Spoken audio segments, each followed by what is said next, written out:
Welcome to Worthington Home. I'm Chris. If you've been watching my last few blogs, I've talked a lot about my book collection, and I even shared my favorite used bookstore. So this seemed like a good time to share my 6 favorite books in my own collection. Now, to be clear, these aren't the books that I most love to read. These aren't books that I'm suggesting that you read.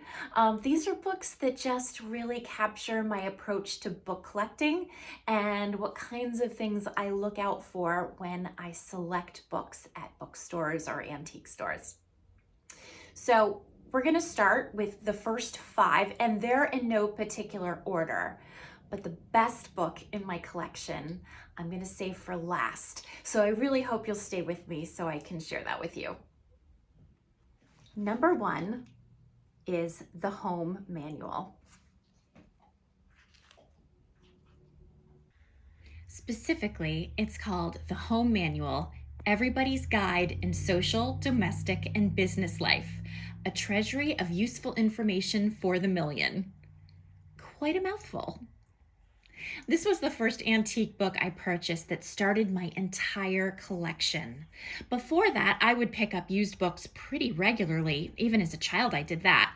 But I had never bought a book with the specific idea of keeping it in a collection. It was my gateway drug into the world of book collecting, and I've never looked back. This book was written in 1889, and it provides a glimpse into how people lived back then. It gives advice on etiquette and appearance. It provides advice on children's games. It has tips on first aid and dealing with sickness. It also gives all kinds of household tips like how to select wallpaper and carpets, how to manage a coal fire, and how to make meals like oyster sandwiches and lobster loaves. As a bonus, it includes some poetry and short stories as well. This book has fantastic illustrations and even some photographs, which must have seemed very modern for its time. The cover and bindings are beautiful and elaborate, as you can see. Unfortunately, I've dropped this book a few times, so the binding has come loose, but it will always be one of my favorites. Number 2 is Ano and Tano, A Story of Finland. This book was written in 1940, so it's vintage, not antique. It's the first book I ever remember being read to me as a child. My grandparents had a copy. This isn't it, and I loved the illustrations. The characters look like dolls, and they have all kinds of winter adventures. When I was an adult, I desperately wanted to find a copy of this book, but I didn't know how to spell it. It's not phonetic. So I was looking on eBay for Ono, O-N-O, and Tano, T-O-N-O, and all kinds of variations. Finally, I stumbled on it, and I was so excited to add it to my collection. It is pure nostalgia to me. It brings me immediately back to the pink and white bedroom at my grandparents' house where my grandmother would read it to me before I went to sleep. So wonderful memories. Number 3 doesn't look very impressive, but it's actually the oldest book in my collection. It was written in 1672. The title is absolutely daunting. Are you ready? It's called The Grounds and Occasions of the Contempt of the Clergy and Religion, Inquired into, etc., together with some observations upon an answer thereto with Mr. Hobbes' State of Nature considered in a dialogue between Philotas and Timothy, to which are added 5 letters from the author of The Grounds and Occasions of the Contempt of the Clergy. Phew! Check out the amazing font in this book. If you look closely, you'll see that the letter S looks like an F as we know it today. I'll be honest, I'm not going to read this book anytime soon, but just holding it in my hands makes me feel like I'm touching a piece of distant history. This book was just over 300 years old when I was born. I like to imagine who might have read this book, probably a clergyman, and what it might have meant to him. Where did he keep it? How did he use it? Was it a go-to book for him, or was it part of a larger collection? Books were pretty precious in the 1600s. The printing press was around, but not everybody could read. Typically, clergy could. So I have lots of questions and I wish I could have answers, but in the meantime, I'm just happy to own this book. I keep it under glass so it will remain safe, but I was excited to share it with you today. Number 4 is Cherry Ames, Student Nurse. This book was written in 1943. My mother told me that this series of books inspired her when she was a child to become a nurse when she grew up. And she did. She had talked about Cherry Ames series before, so when I found it, I brought it over to her house to show her. She was just beginning to show some signs of dementia at that point, but she remembered her old friend Cherry Ames and asked to keep the books on her own shelves. I was very happy to give them to her. After she passed, they came back to me, and the memory of them makes me smile. So, for that reason, Cherry Ames is a cherished part of my collection. Number 5 is Nancy Drew, The Secret of the Old Clock. This book was written in 1930. I read the Nancy Drew series over and over again when I was a child. Just for the record, I was not a child in the 1930s. I remember exactly where the Nancy Drew books were kept in my elementary school library, on the bottom shelves right next to a door that led to the hallway. The librarian at High Plains Elementary School in Orange was Mrs. Iovino. She always wore her hair in a high bun. She was so sweet and so patient. She would always ask me if I wanted to read something else, and sometimes I would, but I always came back to Nancy Drew.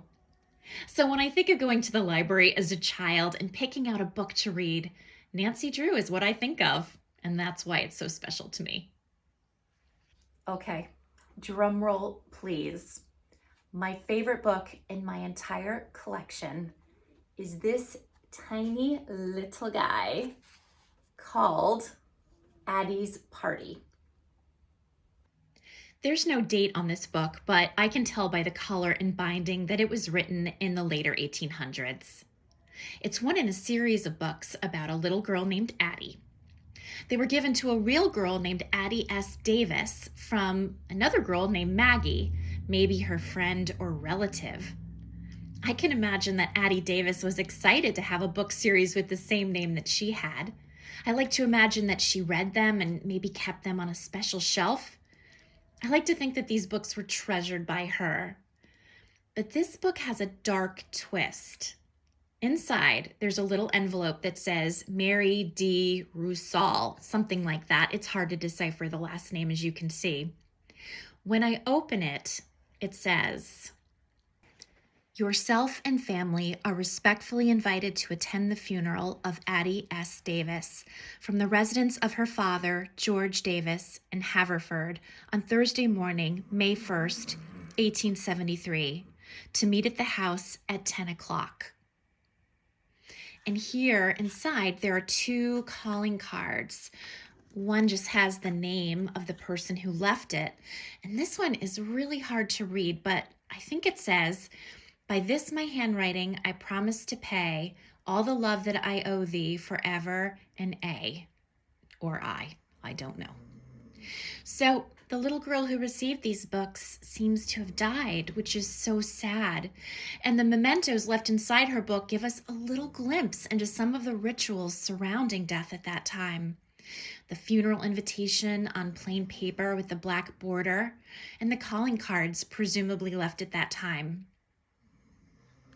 It's the connection with the little girl from over 150 years ago, her life and her sad early passing that makes this book, Addies Party, and the whole collection so special to me. Okay, that was so sad. I think we need to change our mood a little bit with something happy. So I'm going to do a bonus book just so we can leave on a happy note.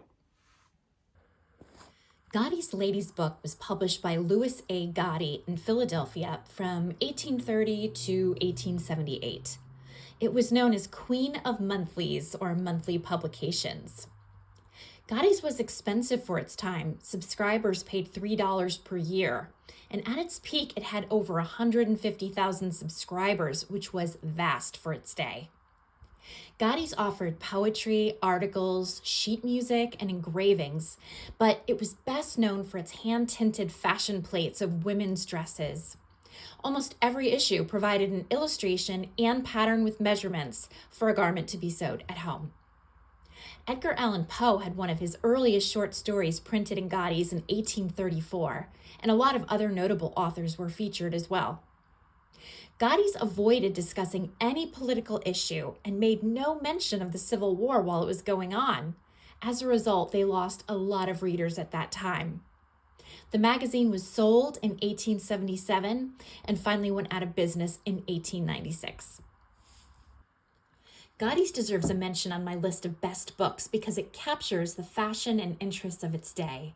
We can study the book, which is really an annual or periodic compilation of the monthly magazines, and learn a lot about what life was like in the year of publication. I have only 3 Lady Addies books, but each one is a treasure trove of information. I enjoy them all and regularly check them out. It's amazing to me when I think that this one book led to a whole collection of books that became among my most treasured possessions. My book collection falls into 3 major categories, more or less: books I read, books I collect, and reference books. If I'm buying a book to read, I usually download it on my Kindle app, unless it's a book I know I'll want to read more than once. In that case, I'll look for a hardcover version at a thrift store or used bookstore. Whenever possible, I try to buy a first edition. If I'm buying a book as part of my vintage and antique collection, I've become pretty picky over the years. The books have to be in very good shape, no cracked bindings or major fading or discoloration on the cover.